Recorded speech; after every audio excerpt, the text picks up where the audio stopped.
Hello everyone, আজকে আমরা চলে গেলাম ঠাকুরনগর মেলাতে। তাই এবছরের মতো ঠাকুরনগর মেলা কেমন কাটলো সব কিছু কিন্তু বলবো। আর তার থেকেও বড় কথা হচ্ছে আজকে মেলাতে আমাদের একটা স্পেশাল মানুষের সঙ্গে একটু দেখা হয়ে গেল। তো যাই হোক, আমরা কিন্তু ফ্যামিলি নিয়ে প্রায় চলে গেছি, প্রায় বলতে কি চলেই গেছি। ফ্যামিলি বলতে দাদা, বৌদি, আমি, আমাদের ভাইয়েরা, আমরা কিন্তু সবাই মিলে গেছিলাম।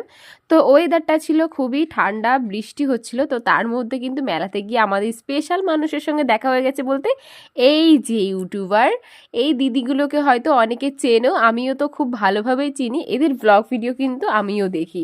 যাই হোক, দেখে কিন্তু খুব ভালো লাগলো, দেখা হয়েও তাদের ব্যবহারগুলোও খুব ভালো লাগলো, মোটামুটি খুবই ভালো। তো তাদের সাথে দেখা হয়ে যাওয়ার পরে কিন্তু আমরা প্রায় বাড়ি ফিরবো। অনেক কিছু কেনাকাটা করেছি, সব কিছু দেখানো সম্ভব নয়। যাই হোক, সেখান থেকে আমরা বেরিয়ে এসে কিন্তু মেলার বাইরে থেকে একটু বিরিয়ানিটা খেয়েছি। যাই হোক, পেট ভরার মতো খাবার বিরিয়ানি ছাড়া আর কিছুই পেলাম না, তেমন কিছু ভালো বলতে।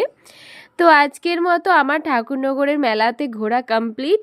তোমরা কারা কারা ঠাকুরনগর মেলাতে গেছো সবাই কিন্তু কমেন্ট করে জানিও। টাটা।